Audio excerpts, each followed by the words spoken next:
Olá pessoal, nossa aula de hoje é sobre a África Setentrional, ou simplesmente África do Norte. A expressão África Setentrional já representa uma evolução na identificação dessa região que até bem pouco tempo era chamada de África Branca. E isso se deve à predominância de população branca de origem árabe e religião muçulmana nos 5 países do norte da África. É claro que ao observar esse mapa, vocês não estão vendo 5. Vocês estão vendo o Saara Ocidental, que é uma região em litígio, porque atualmente pertence ao Marrocos e luta pela sua independência, e a Mauritânia, que geograficamente é um país do norte da África, mas que não faz parte da região do Maghreb que nós vamos estudar daqui a pouquinho. Egito, Líbia, Argélia, Tunísia, Marrocos e o território do Saara Ocidental são o tema de nossa aula de hoje. Vejam que geograficamente o norte da África está diretamente na fronteira com a Ásia Ocidental, o Oriente Médio, e está na fronteira com a Europa através da Península Ibérica, separada pelo Estreito de Gibraltar. A proximidade geográfica desses países com a Ásia e com a Europa deixou um legado étnico e cultural muito forte. Étnico pela cor da pele, a predominância de população branca em todos os países, e cultural por conta do predomínio da religião muçulmana, que deriva da expansão do mundo árabe a partir do século VII, que sai do Oriente Médio e se dirige para o continente africano. Nessa região, os países apresentam economias distintas, lembrando que todo o continente africano é marcado pelo subdesenvolvimento. No entanto, há diferentes graus de subdesenvolvimento. Há países subdesenvolvidos de economia agrária, como é o caso do Marrocos e da Argélia. Há países subdesenvolvidos de economia industrial, que é o caso do Egito. O norte da África é o país mais populoso e é o país mais industrializado. E tem 2 grandes cidades: a cidade do Cairo, que é a maior cidade do norte da África, e a cidade de Alexandria, que é a 2ª maior cidade dessa região. Observamos que a economia do norte da África, com exceção da Tunísia e do Marrocos, é basicamente centrada na exploração de petróleo. E aí a gente começa a analisar a importância do petróleo, fazendo com que a exploração, o refino e a distribuição se transformassem em importantes fontes de renda para esse país.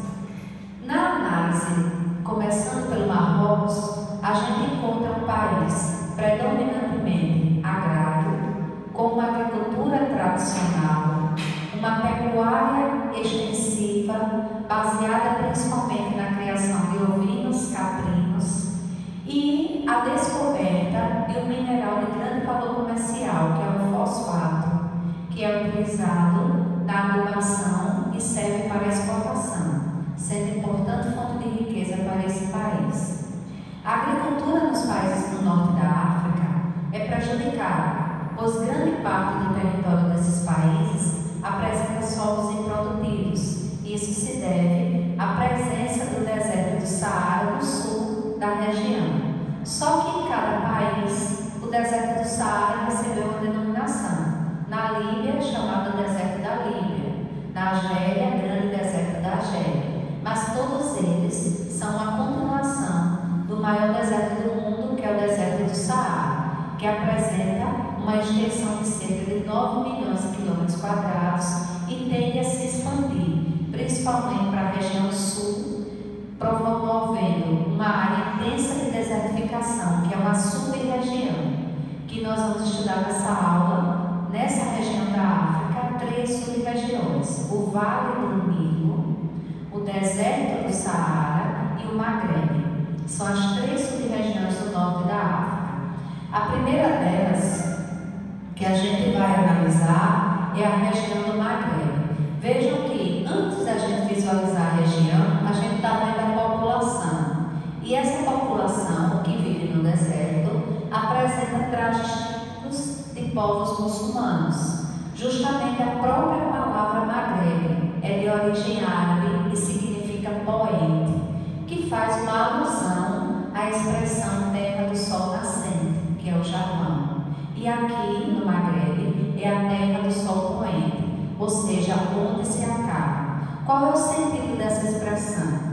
Essa região do Maghreb, onde situam-se esses povos que são de origem muçulmana, que são de etnia árabe, eles representam a última fronteira do mundo muçulmano.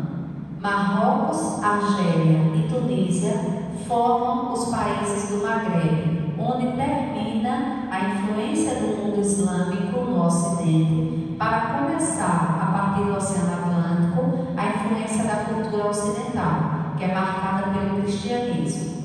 Esses países, eles se destacam, sobretudo, pela sua paisagem arquitetônica. São grandes polos da arquitetura mundial, e essa arquitetura mundial, ela desenvolveu um setor de turismo muito forte, com monumentos que são considerados patrimônios da humanidade, como as suas mesquitas. Mas, no entanto, com o avanço do terrorismo, a viagem a esses países que têm um setor terciário extremamente importante para as suas economias, tem sido ameaçada em função dos atentados terroristas comandados principalmente pelo Estado Islâmico, que é o grupo orientado por muçulmanos extremistas mais radicais da atualidade e que vem nos últimos tempos destruindo monumentos históricos que representam símbolos, sobretudo na Tunísia. A Tunísia, um país que tem um setor terciário bem desenvolvido, o único país do norte da África que precisa importar petróleo porque ele não é autossuficiente, e ele também tem uma cultura muito próxima da cultura europeia. Em função disso, os tunisianos estão sendo discriminados, porque a economia voltada para o turismo, com seus resorts, com seus hotéis, faz com que os povos muçulmanos tenham um contato muito grande com os povos europeus cristãos. Isso, segundo os extremistas islâmicos, os separa das tradições do mundo muçulmano e faz com que a Tunísia tenha sido nos últimos anos alvo de vários atentados terroristas. Dentro dessa concepção, a gente analisa o continente africano em relação aos seus aspectos geográficos. E aí a gente vê a percepção das economias.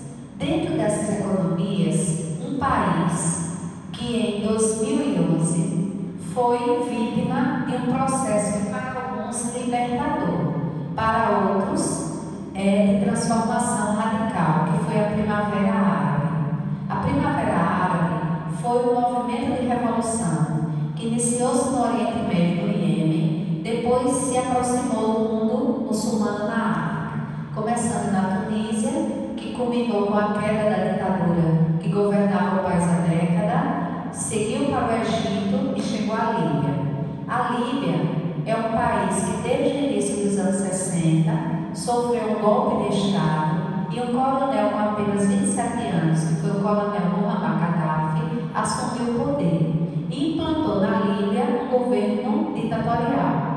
Desse governo ditatorial, a Líbia foi acusada de manter contato com grupos terroristas e dar apoio a esses extremistas, ao passo que a Líbia também se associou ao OPEP. Isso fez com que o país, que no norte da África é o maior produtor de petróleo, passasse a coordenar a quantidade e o preço do petróleo que era vendido, comprando uma briga com o maior importador de petróleo do mundo, que é os Estados Unidos. A Argélia é o maior país do norte da África, mas não é o mais populoso. O mais populoso é o Egito. E a Argélia tem a sua economia também tradicional, baseada na exportação de petróleo e na exportação de gás natural.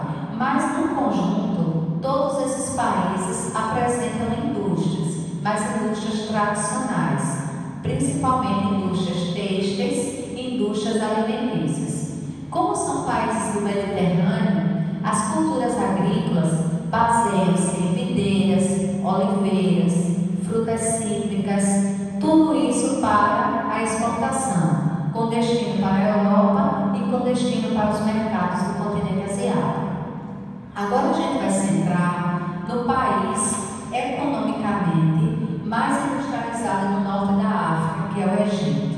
O Egito, segundo o histórico Heródoto, é considerado uma dádiva do Nilo. O rio Nilo é o maior rio da África, é o segundo maior rio do mundo. E foi graças ao rio Nilo que a civilização egípcia floresceu e se desenvolveu, porque grande parte do território egípcio é dominado por desertos. Isso faz com que o Egito, que tem uma população de mais de 80 milhões de habitantes, tenha uma densidade demográfica tão irregular. Em algumas regiões, as densidades são inferiores a 10 habitantes por quilômetro quadrado, principalmente na porção meridional. Mas nas margens do Nilo e no delta do Nilo, essas densidades superam os 1.000 habitantes por quilômetro quadrado. No território egípcio, apenas 4% é agricultável. Isso se deve a dois motivos: a presença do deserto do Saara e a praticamente inexistência de investimentos tecnológicos e de capitais para uma agricultura com irrigação artificial, obrigando o país a importar grande parte dos alimentos que ele consome. Uma fonte econômica muito importante vem do setor terciário, que são as taxas de travessias que são cobradas pelos navios a atravessarem o Canal de Suez. Aqui nós estamos vendo exatamente a rota do Canal de Suez, que foi criado com um objetivo claro, né? O Canal de Suez começou a ser construído em 1859 e foi concluído em 1869, com dois objetivos: encurtar o tempo, porque a economia da África, o petróleo, as especiarias da Ásia estavam se integrando à Europa, e para que essas riquezas saíssem do Oriente Médio e da África para a Europa, eles teriam que fazer todo o retorno em torno do Cabo da Boa Esperança até chegar ao continente europeu. Então a construção do canal, ela encurtou o tempo de viagem e o custo de viagem, fazendo com que essa taxa de travessia se transformasse na mais importante fonte de renda do Egito. Atualmente, o setor terciário com o Canal de Suez vive uma crise econômica. Isso se deve a dois motivos. Primeiro, a época em que ele foi construído, as embarcações eram maiores. Hoje o canal passou por uma reforma e ele já conta com mais de 350 metros de largura. Mas mesmo assim, ele não comporta ainda os grandes petroleiros. E o outro problema é a atuação de um grupo revolucionário miliciano que está nesse país aqui, que é a Somália. É a atuação dos piratas somalis, que atuam no Mar Vermelho e atuam no Oceano Índico, sequestrando tripulantes e roubando as cargas dos navios que por aqui ultrapassam. Então, temendo a ação desses grupos e para se livrar das taxas de travessia, que são em média 26 mil dólares, que tem que pagar o governo egípcio para trafegar no canal, muitas embarcações estão preferindo fazer o caminho de origem que vocês estão vendo as milhas, mais de 12 mil milhas de distância, que equivale a quase 20 mil quilômetros percorridos para sair da Ásia até chegar ao continente europeu, onde as distâncias do Canal de Suez são praticamente a metade, né? Para você chegar ao seu destino. Além das taxas de travessia, o Egito é um grande produtor de petróleo. Então, a exportação de petróleo, que também é uma atividade do setor terciário, é uma fonte de renda muito importante para esse país. Além do turismo. O turismo, sobretudo, a partir das pirâmides que foram construídas e até hoje para muitos é um enigma, fomenta a economia. E depois vem a atividade industrial. O Egito é o grande produtor de tecidos, a indústria têxtil, a indústria química, automobilística, mecânica, também são importantes atividades econômicas do setor secundário e se transformam em importante fonte de renda para a economia. do Norte, a gente consegue sintetizar os elementos comuns à população. E que elementos são comuns à economia? O subdesenvolvimento. Todo o continente africano é subdesenvolvido. No entanto, no norte da África, os países como Tunísia e Líbia apresentam os melhores indicadores sociais. No caso da Líbia, esses indicadores sociais, eles foram conquistados a partir da implantação de um regime ditatorial do Muammar Gaddafi, que conseguiu oferecer escola, saúde e segurança, mas privou a população do seu elemento mais importante, que é a liberdade. E no caso da Tunísia, a europeização, os dólares, que são conseguidos a partir da fomentação do turismo no país. Então, são países individualizados pelas semelhanças, sobretudo étnicas e culturais, com a população branca de origem árabe e de origem muçulmana. Temos o Saara Ocidental, que é uma região indígena que luta para se tornar independente, foi anexada a Marrocos nos anos 70 e até hoje luta para ser um país independente. O Marrocos, que é o grande produtor do fosfato, que é um adubo químico, importante elemento de exportação. A Argélia, que tem na exportação de petróleo e gás natural a sua principal fonte de renda. A Líbia, que é integrante da OPEP e passa por uma transição a partir da queda de Gaddafi. Em 2012 ocorreram eleições presidenciais e o país tenta se reestruturar na Primavera Árabe. E o Egito, que com a saída do ditador Hosni Mubarak, que também foi vítima desse momento de Primavera Árabe, tenta se reestruturar na economia. Bons estudos, e eu gostaria de agradecer aos meus queridos alunos o Giandro, o Vitinho e o Dudu, que é meu Eduardo, esses três alunos maravilhosos que fizeram com que essa aula fosse possível para vocês. E venham aqui, por favor, para a gente firmar a nossa amizade, Que não basta ser bom aluno, precisa ser boa pessoa. Então eu agradeço de coração a vocês e espero que a todos essa aula seja proveitosa. Bons estudos e até a próxima.